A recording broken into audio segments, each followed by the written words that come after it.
Yan, taong bayan. Ngayon taong bayan, si Senador Antonio Trillanes Laporte ay mayroon siyang sinasabi sa bayan na ang 2 bilyong pisong nakaw na yaman ni Rodrigo Digongyo Duterte.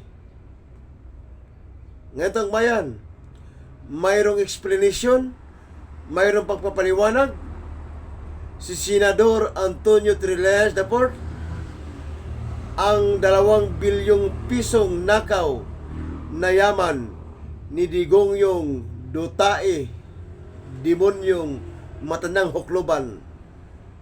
Nakita niyo naman taong bayan, nakita niyo naman. Kaya ngayon taong bayan, pakinggan ninyo ang pasabog ito o yung mga expose. Pakinggan niyo taong bayan ang expose o pasabog ni Senador Antonio Trillanes Laporte about 2 bilyong pisong nakaw na yaman ni Digongyo Duterte. Hindi pa ito, marami itong mga ninakaw si Duterte. Ito tong bayan ay 2 bilyon pa lang ito. Yan, pakinggan niyo tong bayan ang mga sinasabi ni Senador Antonio Trillanes Laporte. Yan. Hindi po ba ang 2 billion peso BPI bank account ni Duterte? I can explain very well. But hindi naman ganun. Kasi walang account na 200. Little less than 200. Noong kampanya ng 2016, nagkaroon po ako ng mga dokumento na galing po sa isang government institution na nag-iimbestiga ng mga accounts na kaduda-duda. Dito sa dokumento ito, nakita namin na simula 2006 hanggang 2015, ang total deposits na pumasok dun sa accounts na nakapangalan mismo kay Duterte ay lumalagpas ng 2 billion pesos. At hindi lang yan, may mga iba't ibang mga transaksyon doon na talagang kamangha-mangha.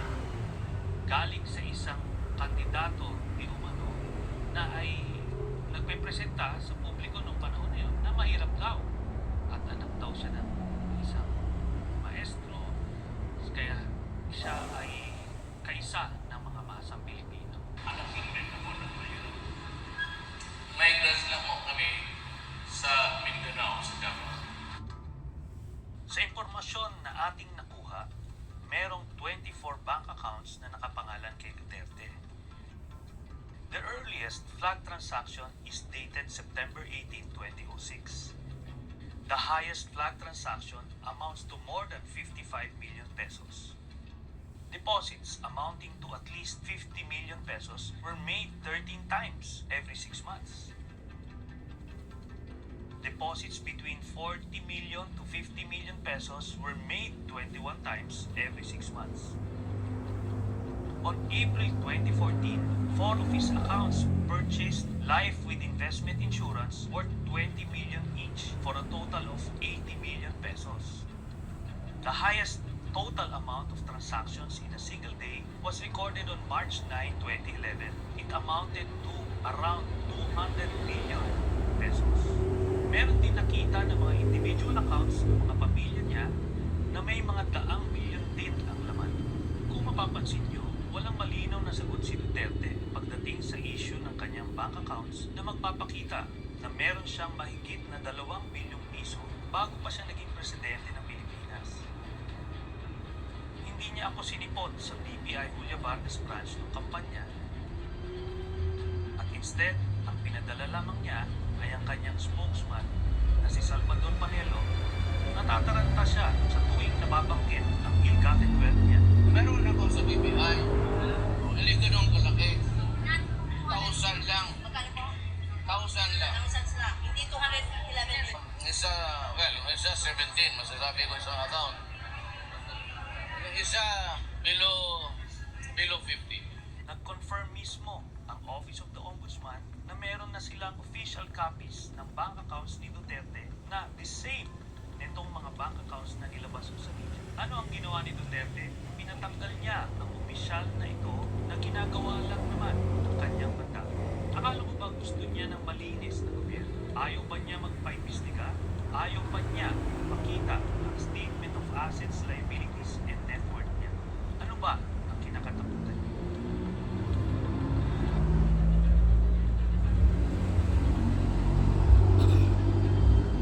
Base din doon sa aming pagsisiyasat, maraming pwedeng pagkuhanan si Duterte nitong pera na ito. Ang isa sa nakita namin na dokumentado ay yung tinatawag na peace and order funds ng Davao City. Meron silang 700 million plus na allocation sa Davao City na para daw sa peace and order funds. Base din doon sa ating pag-analyze ng mga dokumento, karamihan ng mga pumasok doon sa account ni Duterte ay galing kay Mr. Sammy Uy. Paano namin nalaman ito? Dahil doon din sa dokumento ay meron din siyang binibigay na mahigit 10 milyon para kina Hanilet Mansenia, yung Comulo wife ni Duterte, at doon sa tatlong anak niya na sila Paulo Duterte, Sara Duterte, at Baste Duterte. So 40 million pesos ito na ini-encash na cheque kada 6 na buwan. At doon sa dokumento, for 2 years ginawa ito. Kaya itong na-trace namin na yung mga pera pumapasok kay Duterte ay galing din mismo kay Sammy Uy. Kasi parehas na araw ng pag-deposit sa 4 na kapamilya niya. Kaya ngayon, tatanungin natin, sino ba ito si Mr. Sammy Uy? Base sa mga dokumento rin na ni-report ni Mr. Duterte noong 2016 sa COMELEC, si Sammy Uy ay nag-contribute sa kanya ng 30 million according to sa COMELEC documents. At siya rin ang registered partner ni Mr. Duterte dun sa kanilang Honda dealership. Aside dun sa kanyang Honda dealership, meron din daw ito iba't ibang mga negosyo like import and export. Pero ang tanong, anong klaseng negosyo ang pwede magbigay ng 80 to 90 million pesos every 6 months para lang dun sa mga kapartner niya? So yan ang pag-isipin niya. Yan taong bayan. Yan taong bayan. Di ba napakagaling, napakalinaw? Di ba taong bayan, narinig yung taong bayan? Ang expose o pasabog ni Senador Antonio Trillanes. Nakita nyo taong bayan, narinig nyo naman. Napakalinaw, very clear ang kanyang explanation, ang kanyang papapaliwanag. Totoo ito, taong bayan, totoo ito. Totoo ito na maraming kwarta sila ang pamilya Duterte. At isiniwalat din ni Senador Antonio Trillanes Laporte na ang pamilya Duterte nga pati si Kitty Duterte ay tumatanggap ng dividendo sa pinagbibintahan ng droga. Tumatanggap. Maging si Kitty Duterte ay tumatanggap ng dividendo sa pinagbibintahan ng droga. Yan. Narinig nyo taong bayan? Di ba nakita nyo taong bayan? Sa tuwing nakita nyo naman, gusto ni Trillanes na pumirma siya ng waiver para ibuksan yung kanilang mga bank account. Di ba si Duterte natataranta, natuturite? Anong gusto mo mangyari? Gusto mo sampalin kita sa harapan ng taong bayan?